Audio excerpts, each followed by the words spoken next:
जिस्म फरोशी करती हैं को लगा कि जिस्म फरोशी करने से इनके घर के हालात जो हैं वो बेहतर हो सकते हैं। मुझे बताइएगा कब से ये काम कर रही हैं? मैं इधर 3 दिन हो गई हूँ, वैसे काम में 1 साल हो गया। यहाँ पे ये है कि 100-200 ज़्यादा आ जाता है, उधर कम मिल जाता था। इज्जत भी नहीं है इस काम में, मुझे भी पता है। बंदा आता है यहाँ पे जिस्म नोचता है, कितने पैसे देता है? इनसे बात की है, हम 1500 पकड़ते हैं। नाज़रीन, ये कहानी है एक ऐसी जिस्म फरोश लड़की की जो अपनी वालदा की बीमारी और अपने बच्चों का पेट पालने के लिए जिस्म फरोशी करती है। मुकम्मल कहानी जानिए इस लड़की की ज़ुबानी। अस्सलाम वालेकुम, आप पॉजिटिव पाकिस्तान देख रहे हैं। मुझे रिहान जोसेफ कहते हैं। नाज़रीन, मेरा मकसद होता है नेगेटिव चीज़ को भी पॉजिटिव में दिखाना। ये एक बहन मेरे साथ मौजूद है, ये रोड पे खड़ी हुई थी और ये जिस्म फरोशी करती हैं। ये कहते हुए मुझे इंतहाई दुख हो रहा है। क्यों ये करती हैं, क्या मजबूरी है, इनसे जानते हैं। अस्सलाम वालेकुम। वालेकुम सलाम भाई। आपका नाम? इरम। इरम, बताइएगा ये जिस जगह पे आप खड़ी हुई हैं इसकी वेरिफिकेशन करते हैं, कहाँ पे खड़ी हुई हैं? जी, जिस जगह पे आप खड़ी हुई हैं ये कौन सी जगह है? ये दाता साहब है। दाता दरबार। हाँ, दाता। क्या वजह बनती है, आप क्यों यहाँ पे खड़ी हुई हैं? यहाँ पे कहते हैं जब पेट बच्चों का बच्चे हैं मेरे, माशाल्लाह 3 बच्चे हैं, 5 बहन भाई हैं, 2 बूढ़े माँ बाप हैं और किराए पे हम रहते हैं, रेंट पे, तो मजबूरी की तह पे। ठीक है, ये दुनिया तो वैसे जैसे कहते हैं ना कुत्तों की जैसे पड़ती है। सेफ्टी भी रखते हैं वो मेरे अल्लाह रखते हैं, हमने क्या करना है। बस मैं मजबूरी इंसान की इतनी होती है कि इंसान जब टूटा हो ना, ये दुनिया कहती है तभी उसको नोच खाओ। पैसों के लिए जिस्म को नोचते हैं। बच्चों के पेट को देखने के लिए हम निकलते हैं, हम उनके रिज़्क के लिए, क्योंकि बच्चों के पेट को भूखा नहीं देख सकते, उन्होंने एक माँ से मांगना है। मेरे शोहर भी थे, वो छोड़ के चले गए हैं। कब से शोहर 5 माह हो गए हैं। 5 माह हो गए। कितने बच्चे? 3 बच्चे हैं। घर का निज़ाम यही जिस्म फरोशी करके चलाती है? मैं ही बड़ी हूँ, सिलाई का काम करती थी, गुर्बत की वजह से मशीन शेयर करनी पड़ गई और कोई तो एक दिन का रोटी भी नहीं पूछता।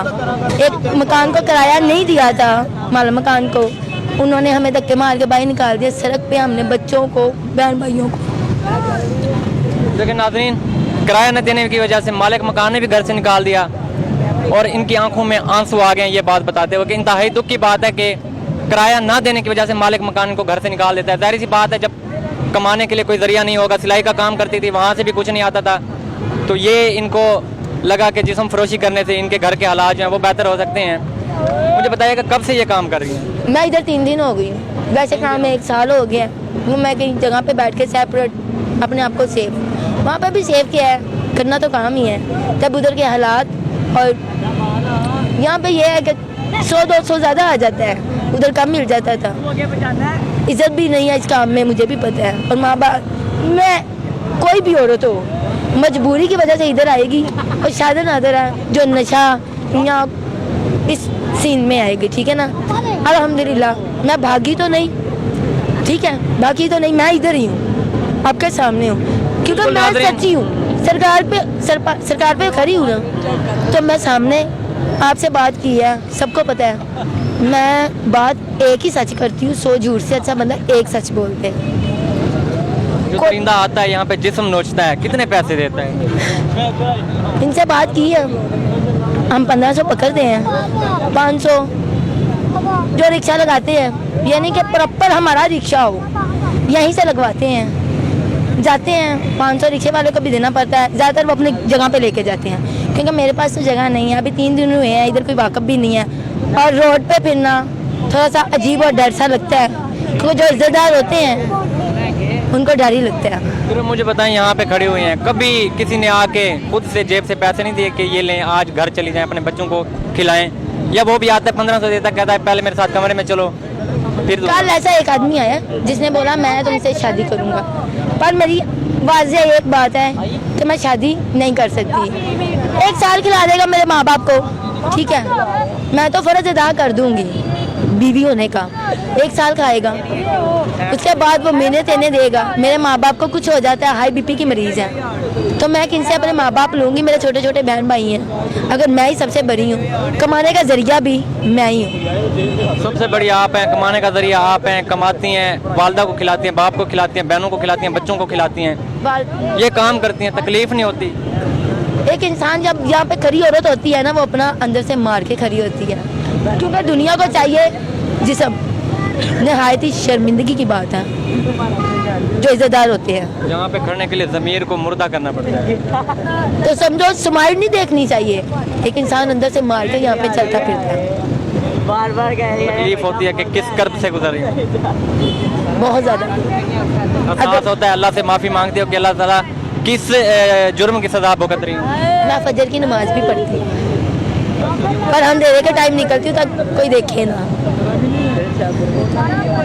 बिल्कुल नाज़रीन, ज़ाहिर सी बात है, जब एक हुनर था वो ये करती थी, कस्टमर नहीं थे, तो अब ये जिस्म फरोशी करती हैं अपनी माँ का, अपने बाप का, अपने बच्चों का, अपनी बहनों का पेट पालने के लिए। ये सबसे बड़ी हैं, तो ज़ाहिर सी बात है इन पे सारी जिम्मेदारी है घर की। अब कोई आपके पास कोई और हुनर है, ये सिलाई, तो ज़ाहिर सी बात है आप कह रही हैं कि कस्टमर नहीं होते इस चीज़ के कपड़े वगैरह सिलवाने के लिए, कोई और हुनर है? छोटे मोटे काम मिलते थे, जो स्टिकरों लगाना है गाड़ियों पे या छोटे छोटे बच्चों के खिलौनों पे, अब वो भी बंद हो गए हुए हैं, क्योंकि कोशिश बहुत की है कि कोई काम मिल जाए। उसमें क्या प्राइस है, मेहनत ज़्यादा है, सुबह से लेकर शाम को करो तो 200 रुपया। हमने किराया कहाँ से निकाला, बच्चों का दूध ही खाली 200 रुपये का है। फिर तालीम कितनी है आपकी? 7 क्लास में पढ़ती हैं, ज़ाहिर सी बात है कोई नौकरी देने से तो रहा। देखने वालों से क्या गुजारिश करेंगे, अगर वो आपके लिए कोई काम स्टार्ट करवा दें, मेकअप का काम स्टार्ट भी करवा दें, या घर में सिलाई सेंटर खुलवा दें कि आप बच्चों को सिखाएं, तो क्या आप कर सकती हैं? सिलाई का काम ना बहुत कम हो गया हुआ है, क्योंकि महंगाई जितनी है बहुत मुश्किल से कोई देता है। और मैं न्यू जगह पे 1 माह 2 माह हुए होंगे, हमने मकान शिफ्ट किया है, ठीक है, वहाँ पे हमारी इतनी वाकबियत नहीं है, क्योंकि हम दुनिया से छुपते हैं, अपने आप को छुपाते फिरते हैं कि अल्लाह ऐसा मौका ना दो हो कि हम किसी के आगे ऐसे करें, शर्मिंदगी है। उससे बेहतर कि अपनी जान पे तकलीफ इंसान ले ले, वो बेहतर है। बच्चों की खातिर, माँ बाप की खातिर ये कर रही हैं, अल्लाह से माफ़ी नहीं मांगती कि अल्लाह ताला मुझे इस कर्ब से निकाल दे? मांगती हूँ तो शायद अल्लाह ने आपको फरिश्ता बना के भेजा हो। इंशाल्लाह, क्यों नहीं, देखने वाले हज़ारों होते हैं, इंशाल्लाह आपके लिए अच्छा वसीला बनेगा। नाज़रीन, ज़ाहिर सी बात है आप तक ये वीडियो पहुंची है, जितनी हो सके आप इनकी मदद करें। इनका नंबर भी आपको स्क्रीन पर शो हो रहा है, इनकी भरपूर मदद करें ताकि ये इस जिस्म फरोशी के इस दलदल से, इन दरिंदों के हवस से निकल सकें, जो 1500 देकर इनका जिस्म नोचते हैं सारी सारी रात। मुझे इजाज़त है इस उम्मीद, इस यकीन के साथ कि आप लोग इनकी भरपूर मदद करेंगे, भरपूर हेल्प करेंगे। मुलाकात होती है नई वीडियो में। अल्लाह निगहबान।